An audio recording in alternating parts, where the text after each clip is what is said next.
Pessoal, antes de começar a aula, um recadinho para você. Nós estamos liberando para você o curso A Oração de São Miguel. Era um curso reservado só para os alunos, mas agora está disponível para você no site padrepauloricardo.org. Todo mundo conhece aquela oração, São Miguel Arcanjo, defendei-nos no combate. E todo mundo já ouviu falar, mais ou menos, uma história de que o Papa Leão XIII teria tido uma visão de demônios sobre a cidade de Roma. E que esta é a origem daquela oração. E que essa é a origem daquele famoso exorcismo também de Leão XIII. Mas isso é verdade histórica? Você precisa conhecer esse curso, a pesquisa histórica profunda que foi feita a esse respeito, essa oração que é tão importante nesses tempos decisivos para a história da Igreja e para a história do nosso país. Sim, estamos vivendo tempos decisivos. Então, depois de assistir a aula de hoje, acesse o site padrepauloricardo.org, a oração de São Miguel. Uma boa aula para você. Em nome do Pai, do Filho e do Espírito Santo. Amém. Inspirai o Senhor as nossas ações e ajudai-nos a realizá-las, para que em vós comece e para vós termine tudo aquilo que fizermos por Cristo, Senhor nosso. Amém. Santa Maria, Mãe de Deus, rogai por nós. Em nome do Pai, do Filho e do Espírito Santo. Amém. Muito bem, com grande alegria, nós nos reunimos nesta noite de 22 de agosto para pensar, refletir um pouco na nossa identidade, né, de brasileiros, mas uma identidade espiritual. São 200 anos da independência do Brasil. Dia 7 de setembro de 1822, o príncipe regente, herdeiro do trono de Portugal, às margens do riacho Ipiranga, declara a independência do Brasil de Portugal. O que é que aconteceu, né? Dias antes desse momento histórico, né? Desse momento da nossa independência. Veja, eu gostaria de fazer uma leitura espiritual, mas para a gente fazer a leitura espiritual, inclusive da história nossa e de Portugal, né, nós precisaríamos por todo o contexto histórico inicial, né? Porque se a gente não põe os pés no chão, não adianta ficar fazendo devoções aéreas, a gente precisa ser bem realista, né? A Igreja é muito amiga da verdade, né? O foco do nosso programa está no gesto de Dom Pedro de Alcântara, futuro Dom Pedro I, de no dia 20 de agosto, né, de 1822, a caminho de São Paulo, saindo do Rio de Janeiro, a caminho de São Paulo, ele pernoitou no dia 19 no município de Guaratinguetá e de manhã, no dia 20, a caminho de Pindamonhangaba, ele para na capela, na igrejinha milagrosa de Nossa Senhora da Conceição Aparecida, né?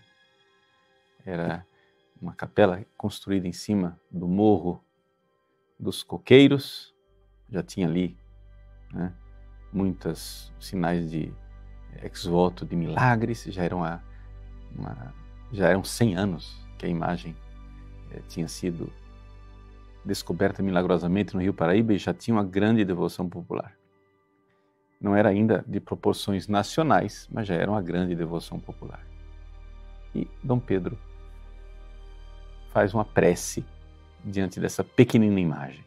E depois segue caminho para São Paulo, depois ele vai para Santos, de volta de Santos para São Paulo, ele proclama a independência. O que é que isso significa espiritualmente, esse gesto de se ajoelhar ali? Será que é um gesto casual ou tem um verdadeiro significado histórico? Bom, primeiro vamos nos colocar diante da história. Como o pessoal de uma forma geral não tem muita noção de história, a gente tem que fazer a lição de casa e colocar um pouco do contexto, né? Vamos lembrar o seguinte, O Brasil viveu, digamos assim, o seu nascimento após a Revolução Francesa. A Revolução Francesa, 1789, significou um trauma para todas as monarquias da Europa, ideias diferentes, ideias essas que já vinham sendo, né, geradas, digamos assim, num liberalismo que já tinha colocado o pezinho lá em Portugal, né? Durante o reinado de Dom José, o período em que o Marquês de Pombal, né, tomou conta, ele expulsou os jesuítas e a Universidade de Coimbra foi influenciada também por muitas ideias anticatólicas, ideias revolucionárias, etc, etc. Porém, a coisa ainda não era tão grave. Dona Maria I, rainha de Portugal e, portanto, do Brasil também, que nós éramos parte de Portugal nessa época, quando ela assume em 1777, ela é logo, depois com a história lá chamada de a Piedosa, ela logo toma providências de afastar Pombal e começa novamente o seu caminho espiritual, que era típico da corte portuguesa, mas sofreu muito com todas as questões da Revolução Francesa, por causa do seu caráter um pouco melancólico, depressivo, terminou sofrendo muito com isso tudo, teve problemas psiquiátricos e terminou perdendo a capacidade de governar. Então, quem tomou posse foi o seu filho, o príncipe regente Dom João, né? Dom João era então o príncipe regente quando se ergue, após a Revolução Francesa, na Europa, uma onda avassaladora, que é Napoleão.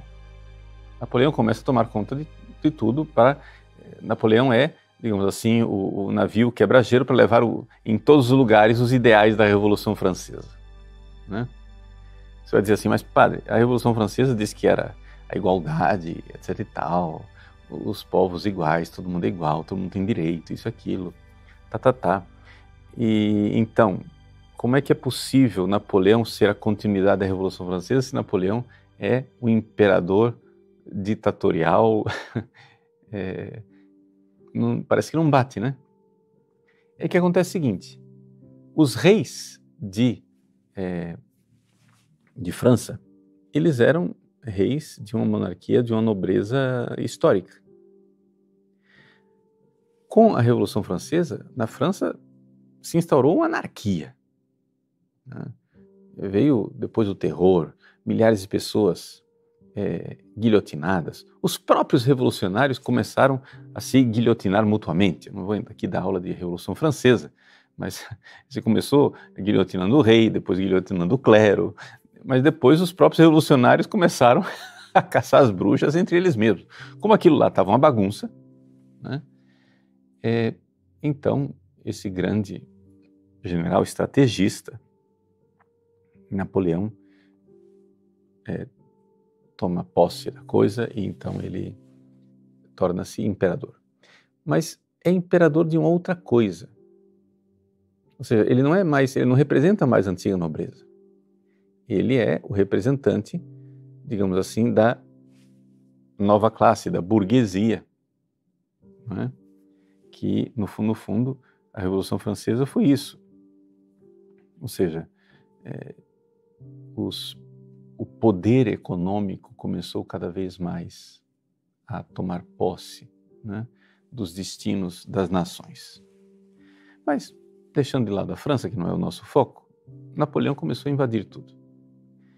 Então, Dom João VI, uma jogada de mestre, decide, né, preparar a ida da corte de Portugal para o Brasil. E assim ele faz. No final de 1807, a rainha, Dona Maria I, vem para o Brasil, junto com seu filho, príncipe regente, Dom João, Carlota Joaquina. O nosso futuro Dom Pedro I vem também junto, porque ele nasceu em Portugal, no Palácio de Queluz. E aqui vieram eles, né? Dom Pedro era um meninote, né? de 9 anos de idade. Quando chegam aqui no Brasil, pronto, começa realmente o desenvolvimento do nosso país e, digamos assim, que Dom João VI coloca as bases, né, daquilo que seria depois a independência do Brasil. É interessante que os reis de Portugal, Dom João VI veio Dona Maria, mas Dom João VI e depois Dom Pedro I, eles ficaram apaixonados pelo Brasil e queriam ficar aqui. Mas acontece que, passado os tempos de Napoleão, Portugal queria o rei de volta. E por várias razões, a coisa não era só econômica, mas só para dar uma razão econômica é o fato seguinte: quando se abriram os portos do Brasil para o comércio com as nações amigas, ou seja, principalmente com a Inglaterra, Portugal se empobreceu tremendamente. Por quê? Porque antes tudo saía do Brasil, ia para Portugal e de Portugal é que era distribuído. Então é claro que isso fazia fluir riqueza para Portugal. Mas agora de repente as coisas saem do Brasil e Portugal se empobreceu. Além de Portugal estar sendo governado, né, com forte influência dos ingleses, quando o general inglês saiu de lá da Inglaterra para dizer para Dom João VI, olha, o senhor volte lá para Portugal porque o negócio está difícil lá, o senhor vai perder o trono. Aí houve, então, nesta ausência do comando inglês, uma revolução no Porto. Então a Revolução no Porto foi uma revolução liberal, constitucionalista, em 1820. Então vamos nos localizar no tempo, né? A independência do Brasil é 22. Estou narrando aqui uma coisa de 20. E então, com essa revolução, eles exigiram o retorno de Dom João VI, que não queria retornar. Não queria ir. Quando finalmente a coisa parecia inevitável, ele voltou. E lá em Portugal, né, Dom João VI tornou-se, que já era rei, né, ele já tinha morrido Dona Maria I, ele, rei lá em Portugal, tornou-se um espectro de rei, um fantasma de rei. Ou seja, quem mandava eram as cortes. E essas cortes cada vez mais liberais, cada vez mais com pensamentos revolucionários e cada vez mais hostis ao Brasil, ressentidas pelo Brasil ter se desenvolvido tanto, queria que o Brasil voltasse a o status quo ante, né? Aquilo que estava antes. Então, é impossível. É aquela história dentro que uma vez que a pasta de dente sai do tubo, você não põe de volta. O brasileiro, né, nós já tínhamos desenvolvido um pouco um sentido de nacionalidade. Agora, de repente, nós temos um centro de governo aqui no Brasil.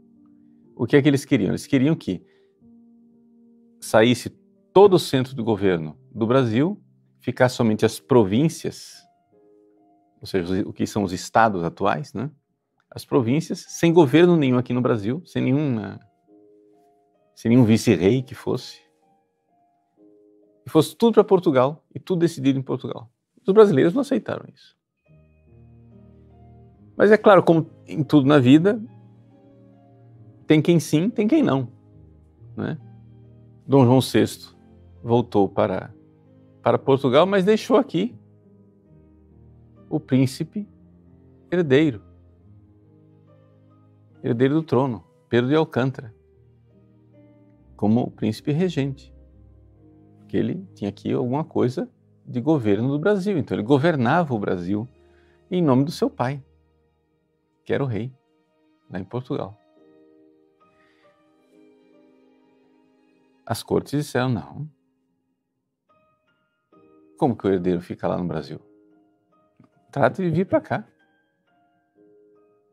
E mandaram buscar o menino. Vejam, vamos lembrar que nessa altura do campeonato a gente fala Dom Pedro I, né? Mas é um rapaz de 23 anos.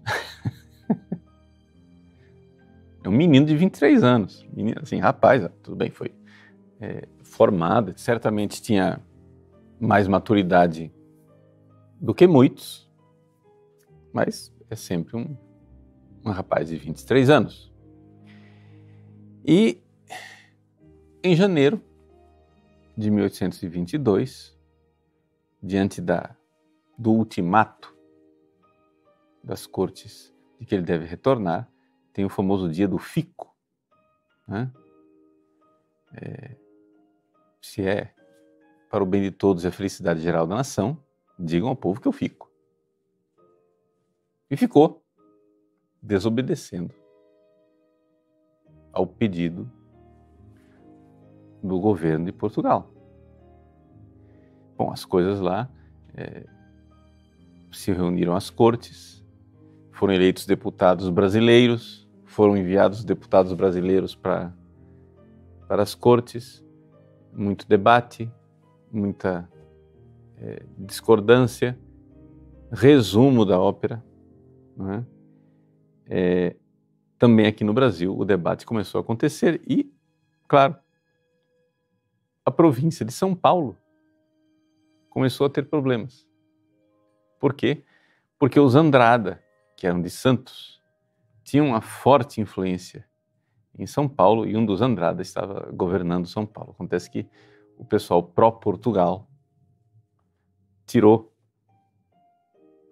o governo da mão dos Andrada, colocou alguém pró-Portugal e Dom Pedro de Alcântara, o príncipe regente, não gostou nada disso, deu ordem para que voltasse a coisa como era antes e resolveu então partir em viagem.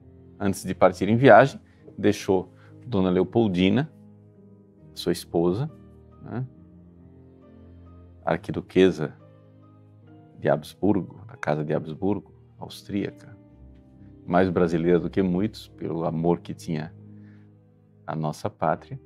Ele deixou Dona Leopoldina como regente. E lá foi ela, lá foi ele, né? Então, o cronista narra a ida de Dom Pedro para São Paulo, que irá culminar nos eventos de 7 de setembro, né? Só para passar bem rápido os eventos de 200 anos atrás, se as pessoas não conhecem, né, que é que nós estamos comemorando, né? 200 anos do quê? Então, o Dom Pedro chegou a São Paulo, que eu pulei a viagem, depois vamos voltar para a viagem, vamos falar da viagem. Mas Dom Pedro chegou em São Paulo, já tem problema para resolver em Santos, porque lá é porto, é importante, se chegam navios portugueses, etc. Já sabiam perfeitamente que Portugal estava querendo a todo custo tirar a autonomia do governo brasileiro e, digamos assim, isolar as províncias, deixá-las, dividir o Brasil enquanto tal. E é aqui que os brasileiros não se dão conta, gente. Se nós não tivéssemos tido um imperador, se tivessem proclamado a República, isso daqui seria, né, uma dúzia de republiquetas, como aconteceu com a América Latina e Espanhola. O que manteve a unidade do Brasil foram os imperadores. É importante lembrar isso. Você pode ser pró-monarquia, anti-monarquia, ou muito pelo contrário, não interessa. Mas o dado histórico é que houve um efeito, a unidade do Brasil, e esse efeito teve uma causa. O Brasil se uniu ao redor de alguma coisa, e essa realidade foi a monarquia. Bom, fecha parênteses, vamos ao que interessa. Dom Pedro foi a Santos resolver uma série de problemas quando ele voltava de Santos. Uma subida íngreme, difícil caminho, né? Já tinha, a estrada já era pavimentada em parte, etc, etc, com pedras, mas o negócio, quando a chuva é escorregadio, uma coisa difícil. Mas, e para completar a história, ele ainda estava com uma indisposição digestiva, né? Estava com diarreia. Quando finalmente vai chegando perto de São Paulo, num local chamado Moinho, que passava por ali um riacho chamado Ipiranga, chegam cartas do Rio de Janeiro. A princesa Dona Leopoldina reuniu o Conselho de Estado e o Conselho de Estado deliberou que era necessário proclamar a independência do Brasil. Essa proclamação da independência, que foi assinada no dia 2 de setembro, ela não é oficial porque Dona Leopoldina não tinha esse poder se não fosse chancelado pelo príncipe regente, que de fato era Dom Pedro, o marido dela. Mas houve ali uma deliberação. Mandaram as cartas do conselho, mandou uma carta a Dona Leopoldina, mandou uma carta a José Bonifácio e o correio saiu disparado. José Bonifácio disse para o sujeito que foi responsável pelo correio: olha, se você não matar uma meia dúzia de cavalos no meio do caminho com o esforço de cavalgar rapidamente, você nunca mais vai ser correio. Tinham pressa para chegar a São Paulo. Encontram finalmente Dom Pedro I nas seguintes circunstâncias. Ele precisava fazer suas necessidades, porque estava ruim. Então ele mandou a escolta, o pessoal, a tropa, né, na frente. Vocês vão andando, já eu chego. Ele gostava de cavalgar também, cavalgava rápido. E ficou para trás com 2 ou 3 companheiros ali. Tendo feito suas necessidades, quando chegou o correio encontrou primeiro o grupo maior. Cadê o príncipe? Eu preciso urgente. Aí ele está lá, está para trás. O que foi que aconteceu? O correio não falou. Não disse o que aconteceu. Foi lá atrás do príncipe, chegou lá, entregou as cartas. O príncipe pegou a carta, já tinha terminado tudo, né, de fazer as necessidades. Já estava retomando o caminho. Entregou para o padre Belchior, que estava lá com ele. O padre Belchior era um mineiro. Então nós estamos falando aqui de um rapaz de 23 anos que entrega as cartas para um padre de seus 44 anos, mais ou menos. O padre lê as cartas. Quando Dom Pedro lê as cartas, fica furioso, porque as cartas não trazem a notícia oficial de Portugal, que só chegaria depois. A notícia oficial de Portugal só chegaria no dia 21 de setembro. As cartas traziam as notícias que tinham chegado ao Rio de Janeiro através dos deputados que estavam lá na corte. Que Dom Pedro estava sendo chamado lá em Portugal de rapazinho, esse rapazinho brasileiro, etc e tal. Que venha, tragam cá esse rapazinho rebelde. E Dom Pedro ficou furioso com esse negócio. A história é de me chamar de rapazinho, né? E não somente. Dona Leopoldina dizia claramente, e José Bonifácio também, aquilo que é o óbvio. Ou seja, se nós formos para Portugal, é para nós sermos prisioneiros dessa história toda. E para a ruína do Brasil. E Dona Leopoldina, bem antes de Dom Pedro, viu a grave necessidade de o Brasil tomar o seu rumo, o seu caminho independente de Portugal. Por que que bem antes? Provavelmente porque Dom Pedro, ligado ao seu pai, né? Estava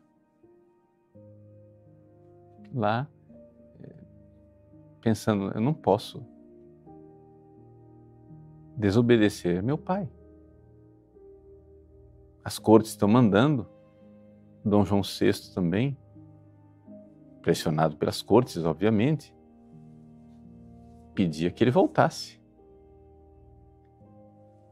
Mas ele viu que era necessário para manter a integridade do Brasil. O Brasil não podia ser escravizado daquela maneira. Não é? Porque o que é que aconteceria? Se Dom Pedro voltasse para Portugal, ele seria escravizado pelas cortes, por assim dizer, e, não somente, o Brasil se esfacelaria, porque Dom Pedro estava aqui. Dom Pedro não eram aqueles portugueses que estavam lá em Portugal e não sentiam o pulso do Brasil. Ele estava aqui no Brasil e ele sabia perfeitamente que o Brasil estava fervilhando de independência. Se ele vai embora, estouram pequenas repúblicas separatistas em tudo quanto é lugar. Vai ser a ruína do Brasil. Então, ele vê tudo isso. E vendo tudo isso, ele olha para o padre Belchior e diz, e aí, o que é que eu faço? O padre Belchior diz o óbvio. Se Vossa Alteza voltar, será refém disso tudo, prisioneiro disso tudo. O senhor proclame logo a independência do Brasil. Então ali ele deu o primeiro grito de independência, logo depois chegou fora e tirou as cores azul e branca, que eram as cores de Portugal, e dali para frente ele adotou a cor verde. Cor verde que era a cor típica da casa de Bragança, a casa dele. Depois, mais tarde, não muito mais tarde, dias mais tarde, Dona Leopoldina sugeriu que se acrescentasse a cor amarela, que era da casa dos Habsburgo, que é a casa dela, a casa austríaca. Então, o verde e amarelo do Brasil não tem nada a ver com o verde de nossas matas e o amarelo do nosso ouro. São duas casas reais, dinásticas. Né? Bom, e assim o Brasil começou ali a sua luta pela independência, porque não foi uma coisa tão automática, etc., como a gente pensa. Mas, basicamente, esses são os eventos de 200 anos atrás. Ou seja, manter a unidade do Brasil e a liberdade do Brasil, no sentido de que lutar pelas nossas liberdades fundamentais, como nação, como país, né? E não permitir que tiranos venham tirar a nossa liberdade. Bom, até aqui, narrativa histórica. Isso aqui é só recapitulação das aulas de história que vocês deveriam ter tido, não sei se tiveram, né? Então, vamos voltar atrás alguns dias. Então, Dom Pedro parte do Rio de Janeiro para São Paulo, nomeia a princesa Leopoldina como regente dia 13 de agosto, dia 14 ele parte. É um jovem, né? No meio do caminho faz peripécias, etc, etc. Ele parte primeiro com 4 ou 5 companheiros. O cronista narra a viagem, sabe exatamente em que fazendas que ele passou e, sendo aconselhado por Dona Leopoldina, ele foi, no meio do caminho, fazendo alianças com os grandes fazendeiros do Vale do Paraíba, né? Então ele poderia ter feito essa viagem de forma mais rápida, mas ele fez de forma lenta, fazendo alianças. Houve só para contar um episódio, né, que uma vez ele disparou na frente da comitiva e chegou lá na fazenda onde eles iam almoçar. O perguntou para a dona da casa, tem comida aí? Ela disse, tem comida sim, mas nós estamos preparando tudo para receber o príncipe regente. A sala de jantar está ocupada, está tudo preparado para o príncipe regente, como aqui na cozinha. E deu comida para ele, ele comeu na cozinha. Sem dizer que ele era o príncipe regente. Então era um rapaz assim bastante, né? Sem formalidades. O fato é que, então, chegado em Guaratinguetá, ele dormiu em Guaratinguetá no dia 19, como eu disse, e foi para a capela da imagem milagrosa de Nossa Senhora da Conceição. Vejam só. A imagem de Aparecida, que nós estamos acostumados, assim, brasileiros, a ver com esse manto triangular, que é a moda brasileira da época do descobrimento, de colocar um manto na imagem, a gente tem que entender, tirar um pouco aqui a coroa, é a réplica da coroa que depois a princesa Isabel vai dar. Vamos mostrar aqui a imagem. Esta imagem, né, que é uma imagem restaurada, evidentemente, né? Ou seja, a imagem foi restaurada porque foi quebrada, etc, etc. Mas essa imagem, todo mundo vê que é uma imagem de Nossa Senhora da Conceição normal. Só que ela está com esta cor escurecida, não é? Porque ela foi jogada num rio. A imagem quebrou, perdeu a cabeça. Então, como que se faz com a imagem quebrada? Você não joga no lixo, que é desprezo. Ou você sepulta a imagem, como se sepultasse uma pessoa. Às vezes, os marinheiros jogam o cadáver no mar, jogam o corpo no rio, ou em terra. Então, assim, a imagem foi jogada no rio e foi milagrosamente descoberta. Mas o que eu quero enfatizar é que é a imagem de Nossa Senhora da Conceição, ó, a lua debaixo dos pés, um anjinho embaixo, Nossa Senhora com as mãos juntas, né, grávida, como na visão do Apocalipse, né? Grávida, um dos sinais da gravidez. No original tem um pouco as costas arqueadas, como uma mulher grávida, etc, etc. O cinto muito acima, embaixo dos seios, para dar espaço à barriga, seja como for, é uma mulher grávida, a virgem do Apocalipse. Então, uma vez que você enxerga isso, enxergar aqui, por quê? Porque tudo aqui depende de você enxergar que Nossa Senhora Aparecida não é outra Nossa Senhora. Ela é uma imagem de Nossa Senhora da Conceição. Se você não enxerga isso, porque a maior parte dos brasileiros acha que, assim, diz, é Nossa Senhora Aparecida, não é Nossa Senhora da Conceição. Não, o nome é Nossa Senhora da Conceição Aparecida. Ou Aparecida quer dizer o seguinte, ela apareceu no rio, ela foi pescada no rio. Então, o que significa esta imagem de Nossa Senhora da Conceição?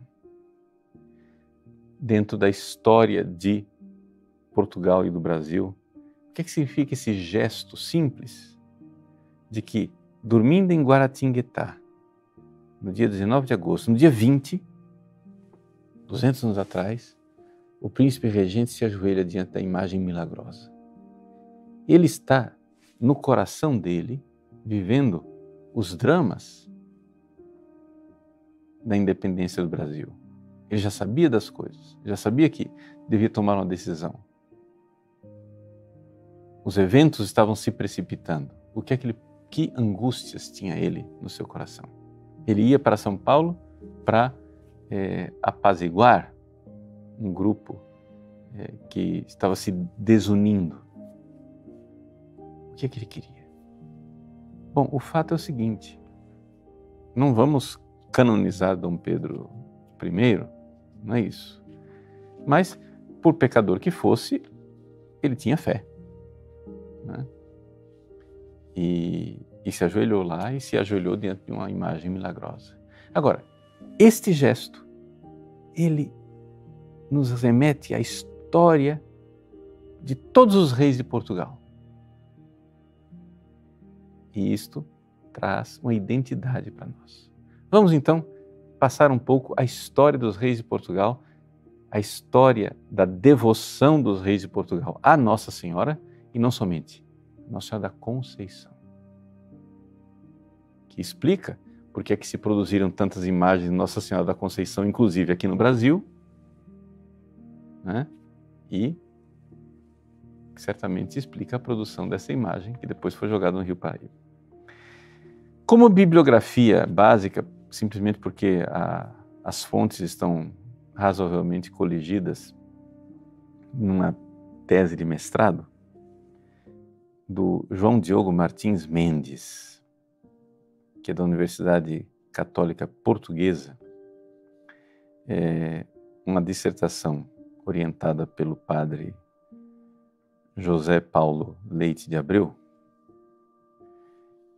Em 2022, vocês encontram o PDF disponível na internet.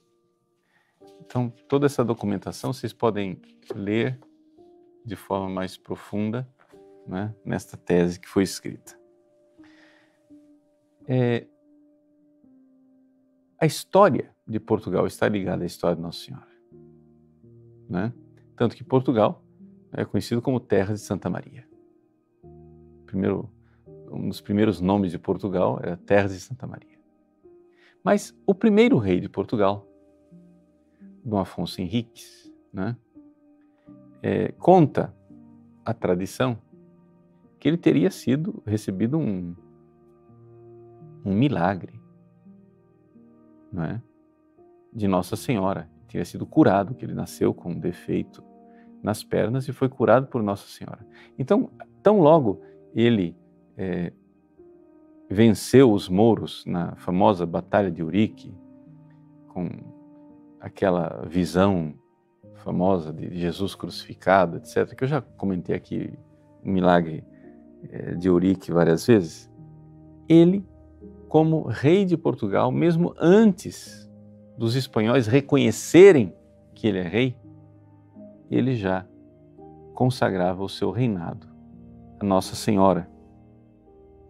Num documento do dia 28 de abril de 1142, Afonso Henriques diz o seguinte: desejando agora ter também por advogada diante de Deus a bem-aventurada Virgem, de consentimento de meus vassalos, os quais, por seu esforço sem ajuda nem socorro estranho, me colocaram no trono real, ordeno eu, meu reino, minha gente, meus sucessores, ficaremos debaixo da tutela e proteção, defensão e amparo da bem-aventurada Virgem Maria.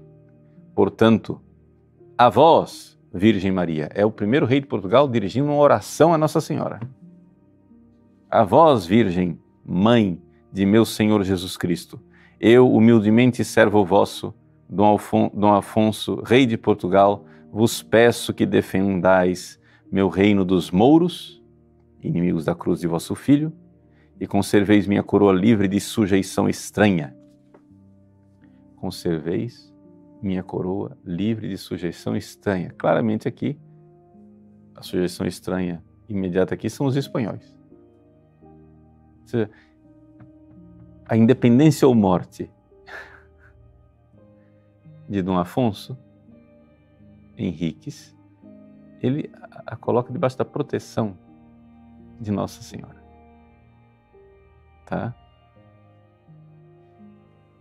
Bom, feito isso, passam-se os anos, vocês podem compreender que o dogma da Imaculada Conceição ainda está muito longe, né, de ser proclamado.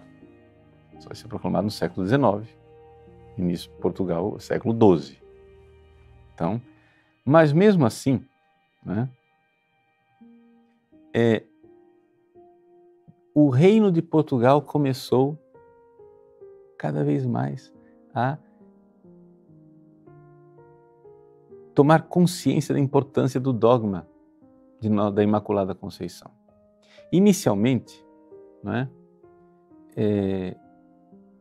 Nossa Senhora tinha devoção em tudo quanto é título. Foi se concentrando ao redor da Assunção de Nossa Senhora. Seja como for, as catedrais, as dioceses, etc., eram consagradas a Nossa Senhora e a devoção a Nossa Senhora era uma realidade cada vez mais crescente em Portugal. Agora, uma coisa rara na época é que em 1320, né, Dom Raimundo Evrard ordena a Diocese de Coimbra, 1320, né, que se celebre a festa da Conceição da Virgem Maria, coisa que não se fazia, né? Havia, sim, a devoção à Conceição de Nossa Senhora, se falava da Conceição de Nossa Senhora, a igreja sempre teve essa consciência, mas não havia uma festa especial. Em 1320 se começa isso, né? Então, digamos assim, no final da primeira dinastia portuguesa, que é a dinastia do Afonso Henriques, já se instalou em Portugal uma devoção a Nossa Senhora, na sua Imaculada Conceição, a tal ponto que a Santa Rainha, Santa Isabel, né, tinha devoção à Imaculada Conceição. Número 1, por causa da ligação dela com os franciscanos, né? Depois também porque o cônego da Sé de Lisboa, João Escola, né, era também devoto da Imaculada Conceição. Então havia ali uma série de eventos históricos que cada vez mais a Imaculada Conceição começou a ser parte, né, da devoção da própria coroa portuguesa. Então nós já estamos aqui em 1300. Gente, eu quero que vocês coloquem aqui 1320.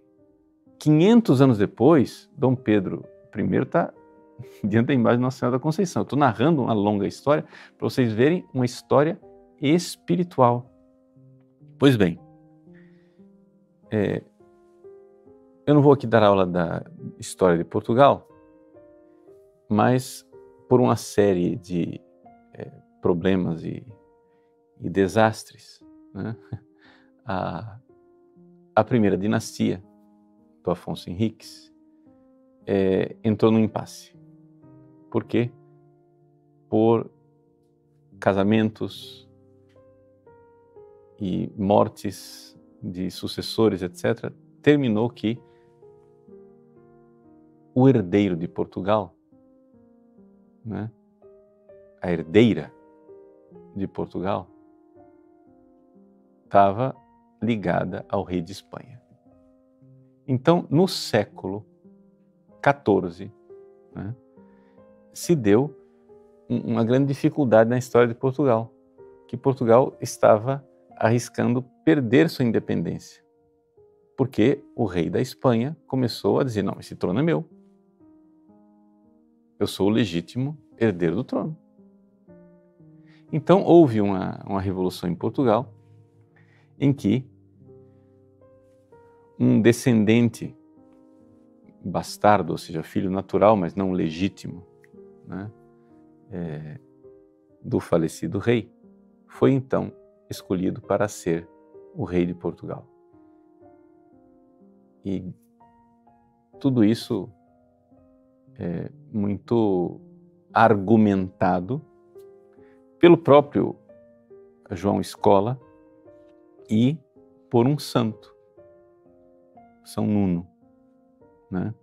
São Nuno de Santa Maria, o santo condestável, que na época era nobre, casado com a filha. Então, em 1385, acontece esse confronto entre portugueses e espanhóis para a liberdade de Portugal. Você vai dizer assim, padre, mas não tem nada a ver com isso, pelo amor de Deus, o que é que o senhor está contando história de Portugal lá longe? Mas eu quero mostrar como Nossa Senhora foi importante para a independência de Portugal. Ou seja, lá na fundação, quando Afonso Henriques separa de Espanha, Nossa Senhora estava lá. Ele consagra, antes de que Espanha reconhecesse que ele era rei, ele consagra Portugal a Nossa Senhora. Agora, nova crise. Os espanhóis querem pegar Portugal outra vez. Então, na fundação da segunda dinastia portuguesa, a Casa de Avis, Nossa Senhora entra outra vez. Através da intervenção de um santo e de um cônego, ambos devotos da Imaculada Conceição. Você vai dizer que é mera coincidência? Acho que não. Pois o fato é que, uma vez que o mestre de Avis é aclamado rei de Portugal, bom, começa a guerra com a Espanha. Dom Nuno, São Nuno de Santa Maria, né? Dom Nuno Álvares, condestável do reino, ele então enfrenta os espanhóis em Aljubarrota, numa vitória extraordinária. E depois da série de vitórias em que finalmente está instaurado claramente o reino de Portugal, o que é que ele faz? Ele faz erguer templos dedicados a Nossa Senhora e, sobretudo, faz trazer de lá, da Inglaterra, uma imagem de Nossa Senhora da Conceição. E coloca uma igreja em Vila Viçosa, que fica no sul de Portugal. Veja só, o Dom Nuno depois torna-se carmelita, etc, etc, mas uma vez viúvo, torna-se carmelita, mas ele tem uma filha, e a filha vai herdar, né, todos esses domínios. É importante a gente lembrar que o Dom Nuno era muito rico, e ele era mais rico do que o rei de Portugal, mais rico do que o próprio Dom João. Então o Dom João, que não era bobo nem nada, né? Tudo é feito com alianças, acertou com o santo. É o seguinte, eu tenho esse filho meu aqui, que é um filho bastardo, um filho nascido fora do casamento. Então, um filho do rei casou-se com a filha do santo, São Nuno. E ali começou, digamos assim, a Casa de Bragança. Começou, né, começaram os duques de Bragança, que eram muito ricos, muito poderosos. Acontece que toda a Casa de Bragança, embora eles tivessem posses no reino inteiro, eles tinham, né, esse palácio, foram construindo esse palácio em Vila Viçosa, ao redor, né, deste santuário, que era o santuário dedicado a Nossa Senhora da Conceição. Então, Nossa Senhora da Conceição era muito importante. Mas, padre, pera lá. Então, vamos entender.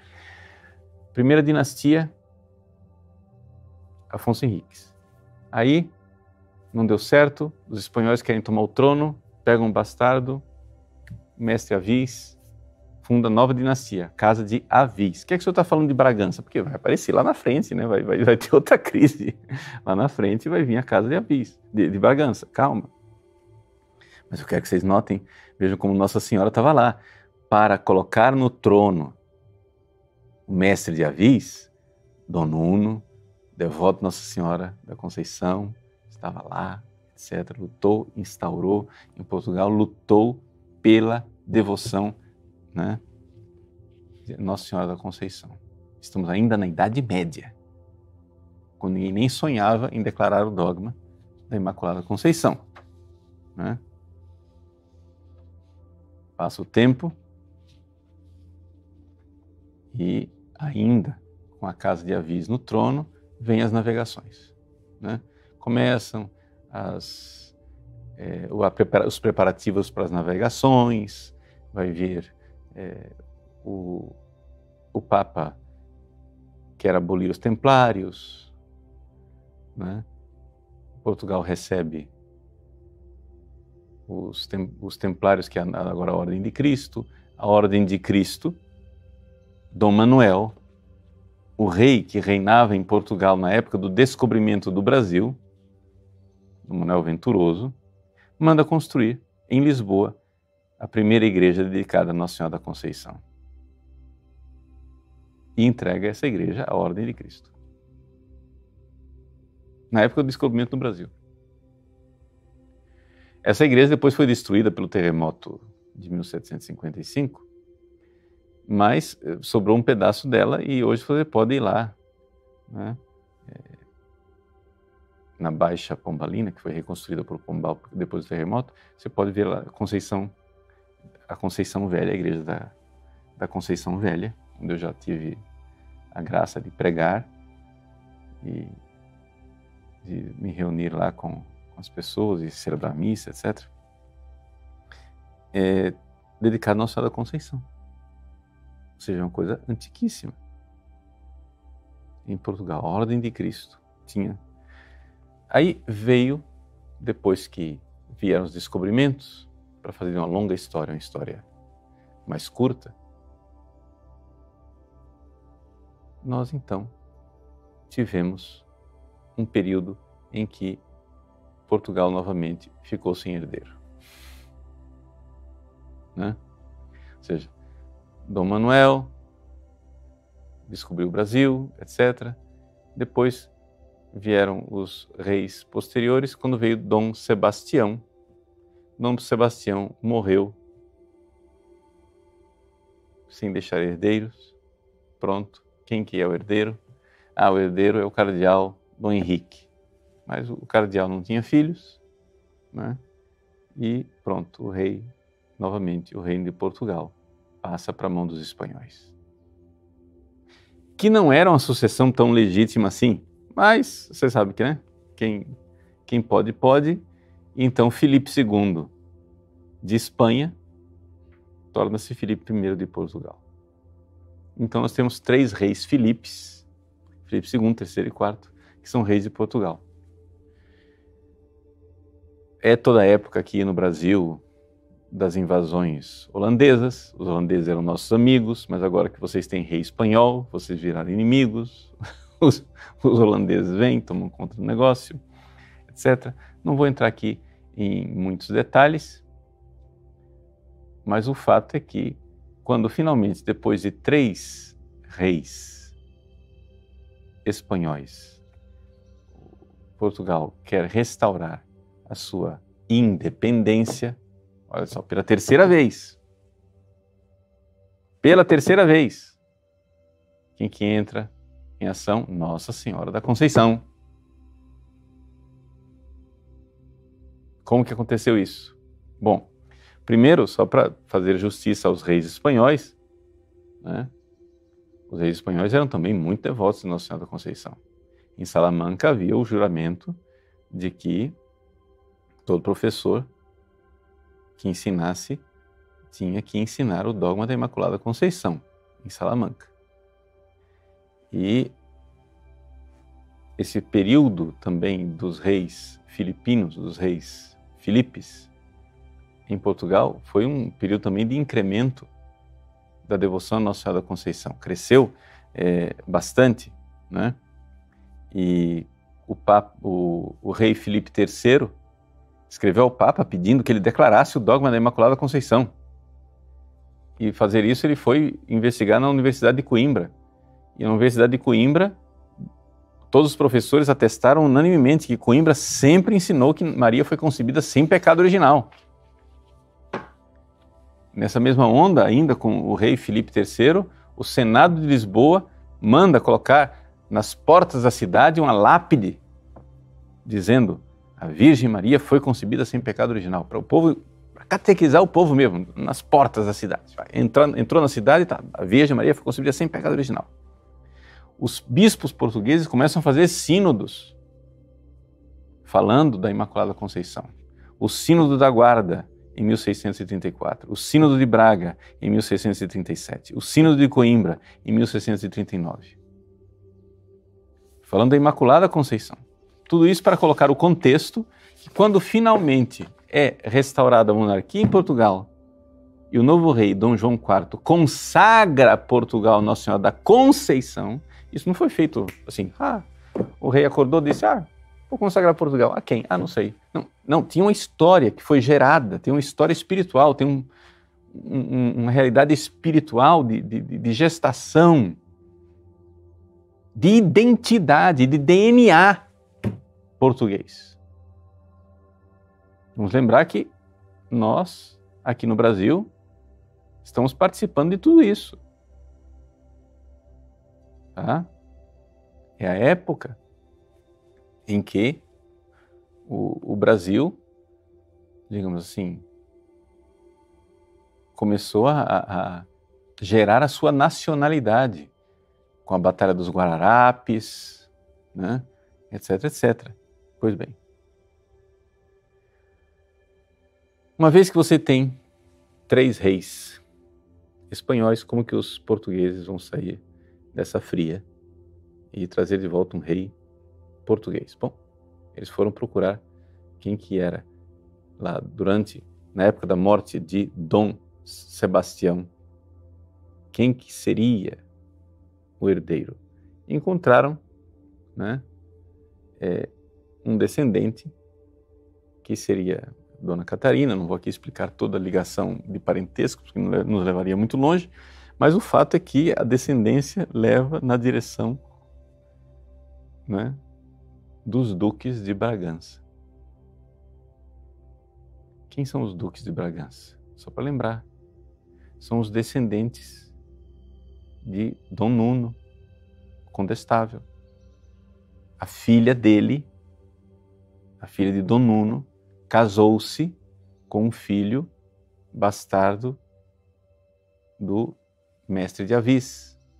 Portanto, ao mesmo tempo que tem é descendência do santo, é descendência também de Afonso Henriques, lá do primeiro rei de Portugal. Por quê? Porque é a primeira dinastia, depois tem a quebra, vem o mestre de Avis, que é filho legítimo, depois essa nova quebra, que vem também, deriva, né, desse filho legítimo do mestre de Avis, casado com a filha de São Nuno de Santa Maria. Bom, quem que é esse rei português que eles vão chamar, né? O Duque de Bragança? É João, chama-se João, que será o 4º de Portugal. Dom João IV.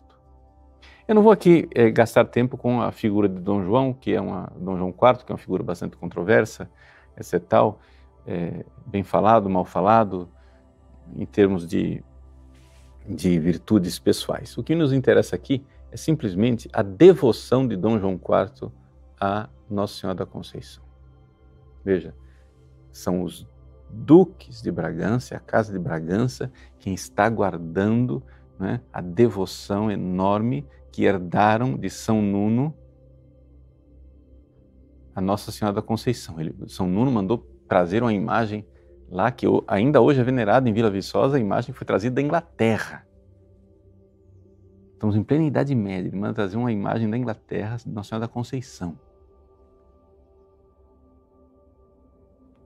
Dom João IV, então, foi aclamado rei, dia 1º de dezembro de 1640, sábado. Primeira cerimônia oficial da Igreja em que ele participa como rei, 8 de dezembro, Imaculada Conceição. o frade que pregou nessa missa, né, Frei João de São Bernardino, recordou isso. Majestade, o senhor foi aclamado no sábado, que é de Nossa Senhora, e o senhor está aqui na festa da Imaculada, né? Então, o senhor tem um dever de fazer como fez Nuno Álvares Pereira, o condestável, de ter devoção à Nossa Senhora da Conceição e de colocar esse reino debaixo da proteção de Nossa Senhora da Conceição. E assim, o próprio frade, na frente do rei, fez a seguinte oração: seja assim, Senhora, seja assim.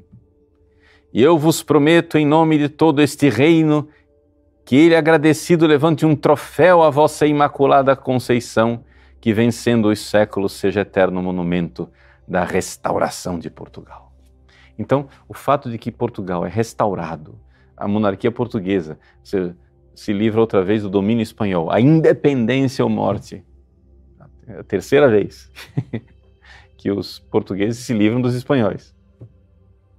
A independência ou morte dos portugueses, pela terceira vez, Nossa Senhora está lá. Uma consagração.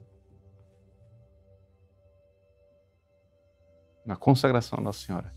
O frade faz essa promessa de consagração e isso, não é, fez com que o rei, de fato, ficasse impressionado com aquilo. Sendo assim, o rei resolveu que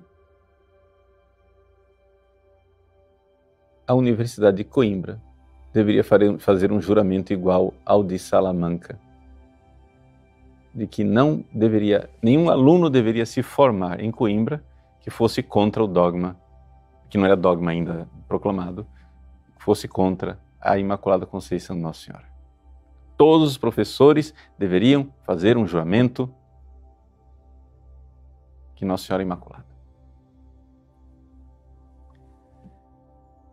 Problema. A Universidade de Coimbra já tinha dito lá atrás, na época do rei espanhol Filipe III, em 1617, que unanimemente eles ensinavam a Imaculada Conceição. Porém, havia alguns professores que eram dominicanos. Então os professores de Coimbra, o reitor, chegou e disse: não dá para a gente pedir esse juramento, porque nós vamos perder os professores dominicanos. Os dominicanos seguem São Tomás de Aquino e São Tomás de Aquino tem dúvidas a respeito dessa história da Imaculada Conceição, porque São Tomás de Aquino não sabe como explicar. São Tomás de Aquino acreditava que Maria era imaculada, mas não sabia explicar como é que ela podia ser imaculada desde a concepção. Ele pensava que ela foi concebida e logo imediatamente redimida. Então era imaculada, mas não na concepção, era imaculada no ventre. Vocês entendem que hoje para nós é um casuísmo, né? Mas não é um casuísmo. É uma questão importantíssima. Pois bem, mas o rei não quis saber. Dom João IV, primeiro rei da Casa de Bragança, chegou e disse: não, vai todo mundo jurar. Não quero saber. Ele mandou, o pessoal não pôs em prática, ficou fazendo corpo mole. Ah, é assim? Então, vamos lá. O rei reuniu as cortes, convocou as cortes, porque naquela época não é como hoje, que o parlamento é uma coisa permanente. O parlamento precisa ser convocado, né? Então, o rei convocou as cortes de dezembro a março, dezembro de 45 a março de 46, e as cortes reunidas, as cortes dos 3 estados, ele conseguiu que Nossa Senhora da Conceição fosse eleita como protetora e defensora do Reino de Portugal e dos seus domínios. Eu quero enfatizar dos seus domínios. Você entendeu, Brasil? Dos seus domínios. As cortes reunidas, não foi o rei. Não, as cortes votaram isso. E então o rei, uma provisão régia do dia 25 de março, dia da Anunciação, de 1646, ele então fez o juramento de fazer com que Nossa Senhora fosse a rainha de Portugal. E dali para frente, vejam só que belo, dali para frente, nenhum rei português colocou mais a coroa na cabeça. A coroa do rei de Portugal, o rei é aclamado, mas a coroação é feita, se pega a coroa e se coloca a coroa numa almofada. Por quê? Porque o rei mandou que quem fosse coroada fosse Nossa Senhora da Conceição, lá em Vila Viçosa.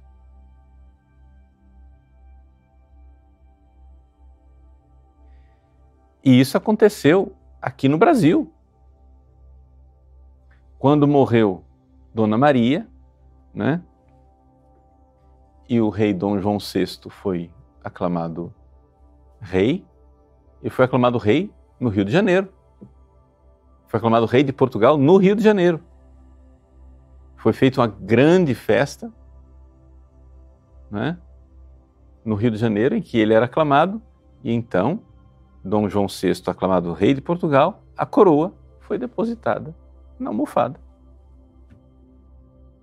Por quê? Porque a coroa pertence a Nossa Senhora da Conceição. Então, este é o Brasil que começou há 200 anos atrás, né? O rei fez, então, essa provisão régia de 25 de março, e 25 de março, naquele ano, festa da Anunciação, porém era domingo de Ramos. E ele foi, então, à igreja, mesmo domingo de Ramos, e fez o juramento junto com o príncipe herdeiro. E isso em Lisboa, tá, gente? Ele mandou a coroa para Vila Viçosa, uma réplica da coroa para Vila Viçosa. Deixa eu ler para vocês um trecho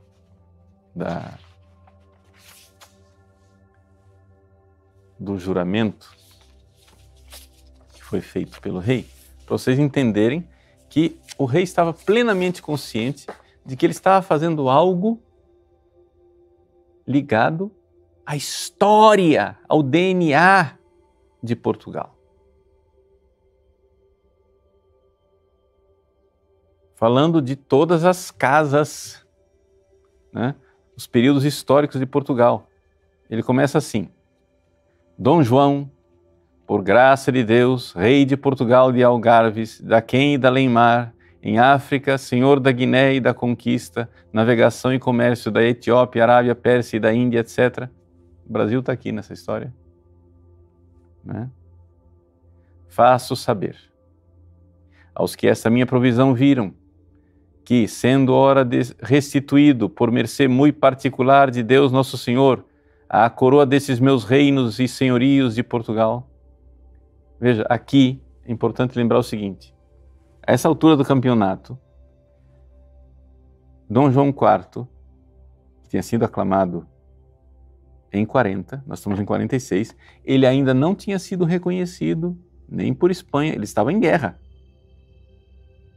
Não é assim, aclamou o rei, pronto, é rei. Não, ele estava em guerra com a Espanha. Tá? E, inclusive, o Papa ainda não tinha reconhecido Dom João IV como rei.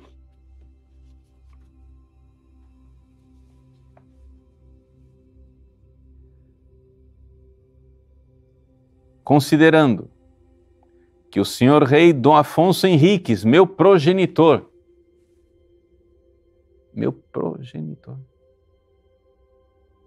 Veja, ele sabe muito bem que o sangue que corre na veia dele, por via ilegítima, só natural, mas o sangue que corre na veia dele, é Afonso Henriques. O senhor rei Dom Afonso Henriques, meu progenitor, o primeiro desse reino, sendo aclamado e levantado por rei, em reconhecimento de tão grande mercê, de consentimento de seus vassalos, tomou por especial advogada sua, a Virgem Mãe de Deus, Senhora Nossa. Como eu li para vocês, o Dom João IV está historicamente fundadíssimo, muito fundamentado. E debaixo de sua sagrada proteção e amparo, lhe ofereceu a todos seus sucessores, reinos e vassalos, com particular tributo, em sinal de feudo e vassalagem, desejando em imitar seu santo zelo e a singular piedade dos senhores reis meus predecessores, então toda a história, imitando os reis meus predecessores, reconhecendo em mim avantajadas e contínuas mercês e benefícios da liberal e poderosa mão de Deus Nosso Senhor, por intercessão da Virgem Nossa Senhora da Conceição. Estando ora junto em cortes com os 3 estados do reino, lhes fiz propor a obrigação que tínhamos de renovar e continuar essa promessa e venerar com muito particular afeto a solenidade a festa de sua Imaculada Conceição, e nelas comparecer de todos, assentamos de tomar por padroeira de nossos reinos e senhorios a Santíssima Virgem Nossa Senhora da Conceição, na forma dos breves do Santo Padre Urbano VIII, obrigando-me a haver confirmação da sé apostólica. Então, aqui, na época, o Papa era Urbano VIII, ele diz, eu vou fazer isso, mas conforme a lei da Igreja, eu estou esperando confirmação do Papa. O Papa não confirmou isso em vida de Dom João IV. Mas seu sucessor, quando finalmente cessou a guerra com Espanha, né? Então o Papa Clemente X foi quem finalmente reconheceu, né? Mas houve o reconhecimento. E lhe ofereço de novo, em meu nome e do príncipe Dom Teodósio, só para não fazer uma leitura muito comprida, vamos ao que interessa, e da mesma maneira prometemos e juramos, com o príncipe e estados, de confessar e defender sempre, até dar a vida se necessário, que a Virgem, Senhora Mãe de Deus, foi concebida sem pecado original. Bom, diante disso daqui, ele conclui, né, com uma maldição, dizendo o seguinte: e se alguma pessoa intentar coisa alguma contra essa nossa promessa, juramento de vassalagem, por esse mesmo efeito, sendo vassalo, o havemos por não natural e queremos que seja logo lançado fora do reino. E se for rei, o que Deus não permita, haja a sua e nossa maldição, e não se conte entre nossos descendentes, esperando que, pelo mesmo Deus que nos deu o reino e subiu à dignidade real, seja dela abatido e despojado. Então, se um rei se erguer contra a Imaculada Conceição, que ele seja destronado. Pronto. Acabou. E a conversa é essa.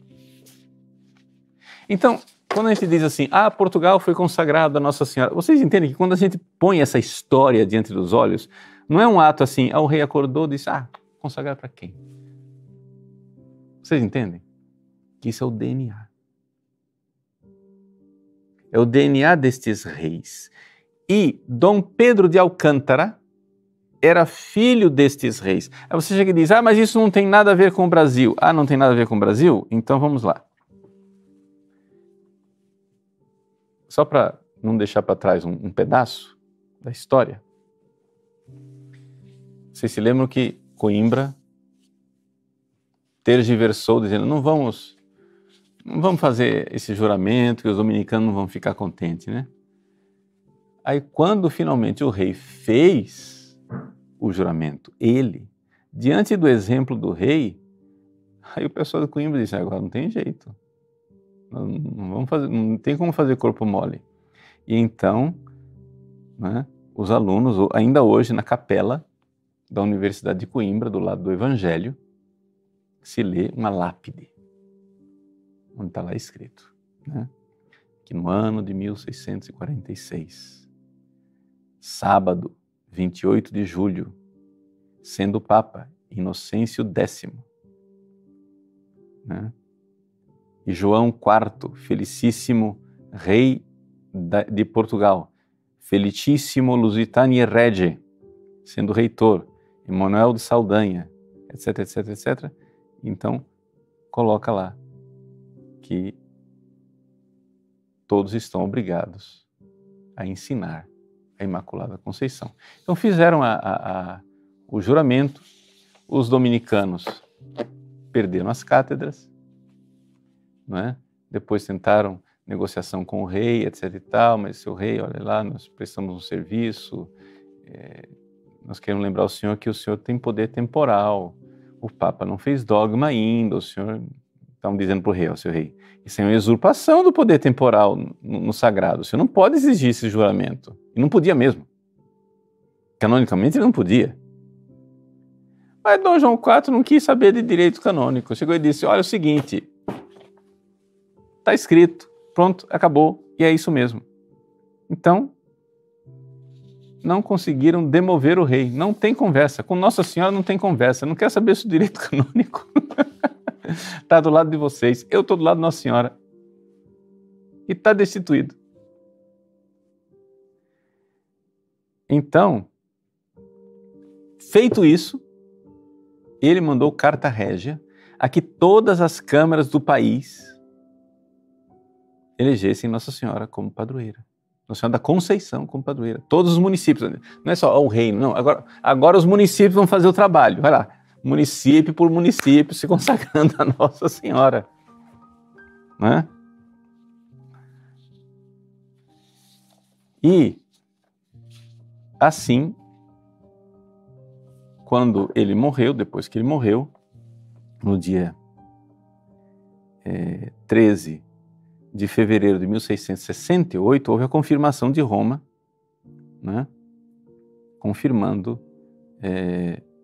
já no reinado de Pedro II, de Portugal, né, confirmando Nossa Senhora da Conceição, a data, só para não errar a data, a breve de Papa Clemente X, dia 8 de maio de 1671, né, 71. A coisa não parou por aí. Dom João V, o famoso rei Dom João V, que mandou construir o Palácio de Mafra, lá com os franciscanos, etc., com tanto franciscano ao redor, ele não podia ser menos devoto de Nossa Senhora da Conceição, né?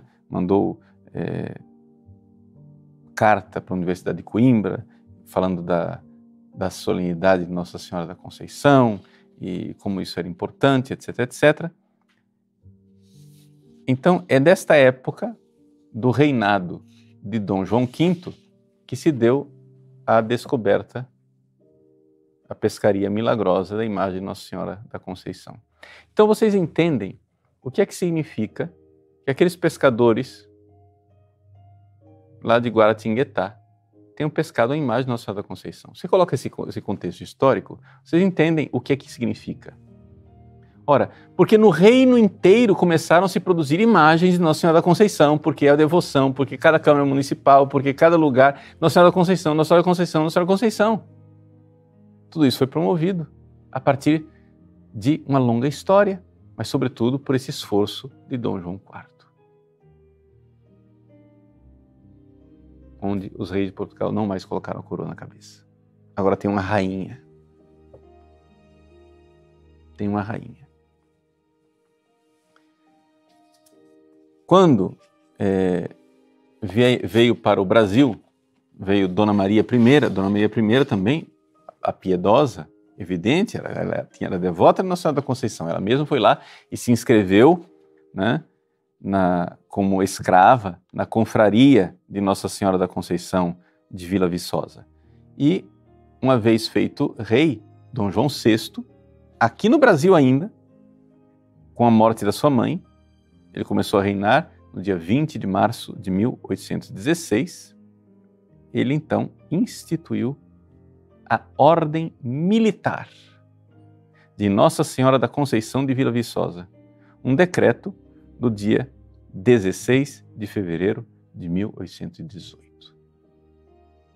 Nós estamos há 4 anos da independência do Brasil. Aqui no Brasil, o rei, estando aqui no Brasil, instituiu a Ordem Militar de Nossa Senhora, ou seja, a condecoração militar de Nossa Senhora da Conceição de Vila Viçosa. Então, pois bem, é o filho deste homem, com esta história nas costas, com este sangue nas veias, que se ajoelha no dia 20 de agosto, diante da imagem de Nossa Senhora da Conceição Aparecida.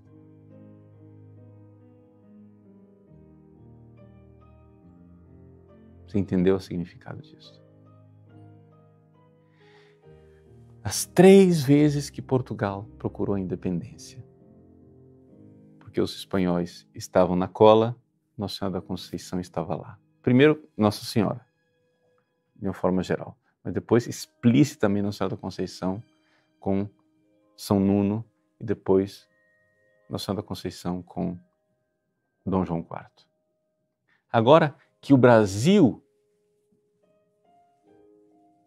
oprimido por cortes liberais, com ideais, não quero enfatizar demais a história de que essas cortes liberais eram não católicas, porque parece que eu estou canonizando Dom Pedro I como se ele fosse também um primor de catolicismo. O Pedro I era católico, mas tinha lá seus problemas, né? Mas aquilo que talvez nem Dom Pedro I viu, eu vejo. Para nós é altamente simbólico. É altamente revelador que dias antes da independência do Brasil, o nosso príncipe, futuro imperador, estivesse ajoelhado diante de uma imagem que era a rainha destas terras. Depois, só para continuar a história, que poderíamos depois, um outro dia, num outro programa, com mais tranquilidade, contá-la mais detidamente. Uma vez feita a independência do Brasil, Dom Pedro II também, com Dona Teresa Cristina, foram visitar Nossa Senhora Aparecida. E quando a princesa Dona Isabel estava com dificuldade de engravidar, ela foi lá com Dom Gastão, o Conde de Dom Gastão de Orleans, foram lá e ofereceram um manto cravejado de diamantes para Nossa Senhora da Conceição Aparecida, pedindo a graça de ter filhos. Quando eles tiveram 3 filhos, homens, 3 varões, bem saudáveis, etc., eles voltaram lá uma segunda vez para agradecer. E aí a princesa Dona Isabel deu essa coroa, que é uma réplica, evidente, né? Uma réplica dessa coroa bela de Nossa Senhora da Conceição. Ela mandou fazer com suas joias essa coroa para dar em gratidão pelos filhos que ela recebeu, pela herança que ela recebeu dos seus filhos, e nós estávamos aqui às vésperas da proclamação da República. Ou seja, a coroa que um dia estaria na almofada, digamos assim, para coroar Dona Isabel, agora estava na coroa de Nossa Senhora da Conceição. Então, quando depois, vinda a República, com a aprovação do Papa, Nossa Senhora é proclamada, né, padroeira e rainha do Brasil e coroada em nome do Santo Padre o Papa, nós entendemos que Nossa Senhora foi colocada verdadeiramente como padroeira e protetora deste país, de toda essa herança espiritual de Portugal que começou lá com Afonso Henriques, onde Nosso Senhor disse que é Ele quem ergue os reinos e os abate.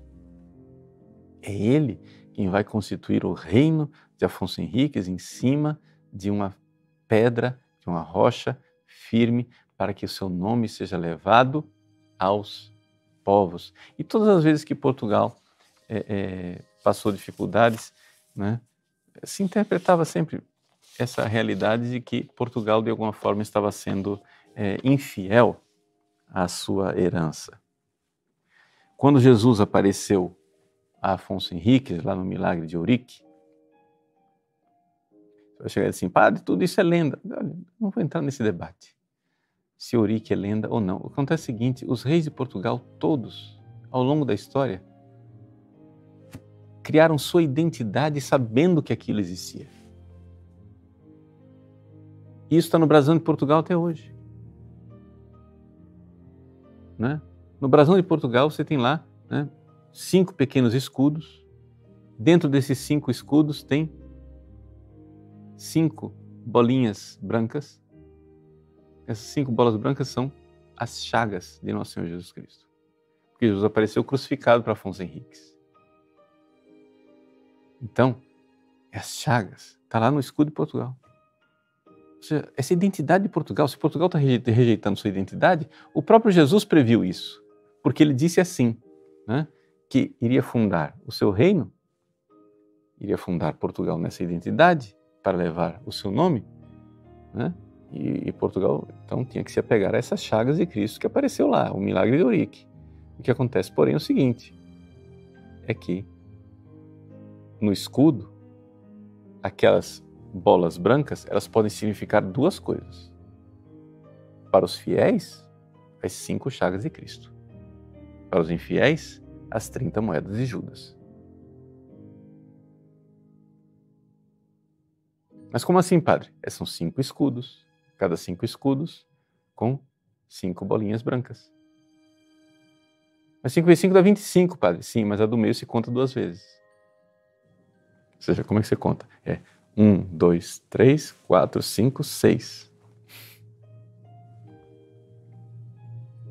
Então, são as 30 moedas. Então você escolhe. Quem você vai seguir? As chagas de Cristo? Ou as 30 moedas de Judas? Isso está na nossa história. A história de Portugal, que é também nossa. Por quê? Porque você vê claramente pela história da independência do Brasil que o Brasil não se tornou independente numa ruptura com Portugal. O Brasil se tornou independente simplesmente porque, me desculpem os portugueses, maus dirigentes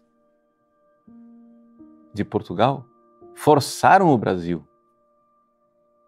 É como um filho que não está querendo sair da casa do pai. O Brasil não foi o filho pródigo que saiu da casa do pai.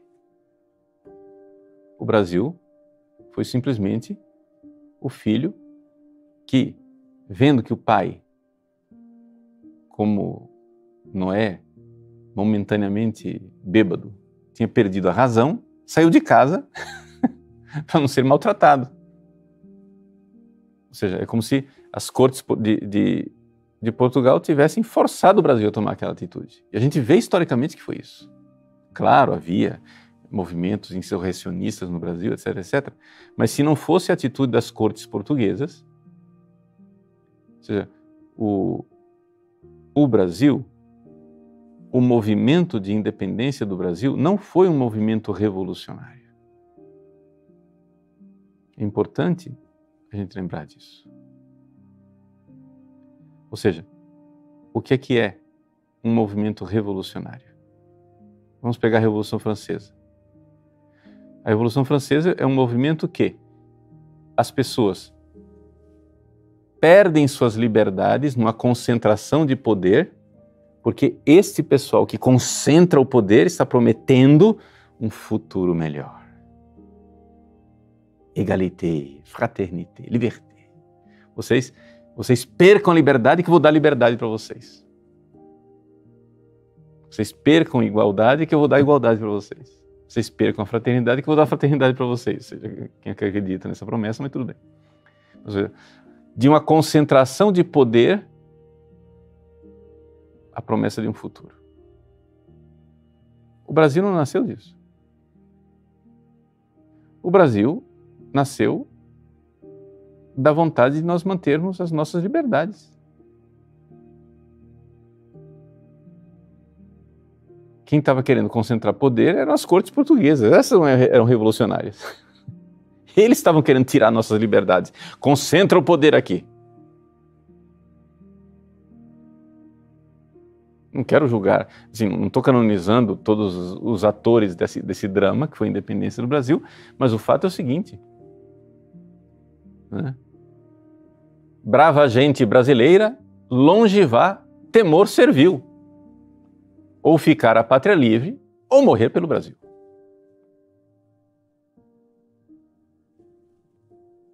É isso.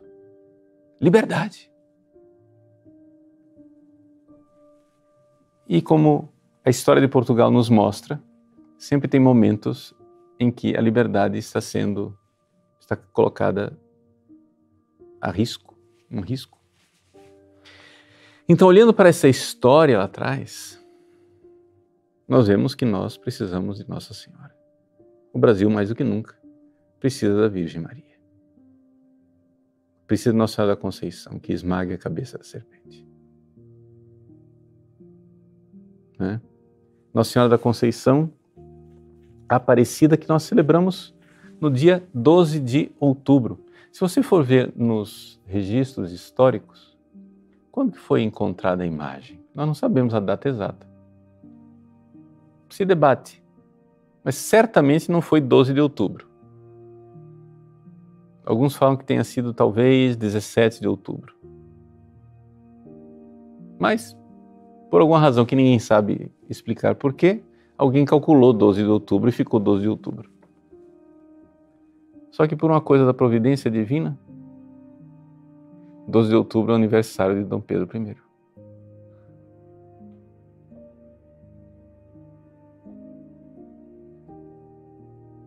E nós queremos, como aquele menino, cheio de pecados. Porque Dom Pedro de Alcântara era um rapazinho, como diziam as cortes portuguesas, cheio de pecados. Nós queremos, como aquele menino, cheio de pecados, sabendo que merecemos castigo. Nos colocar aos pés da Virgem Maria. E dizer, olha mãe, a gente não merece. Nós somos infiéis, adúlteros, com ideias malucas na cabeça.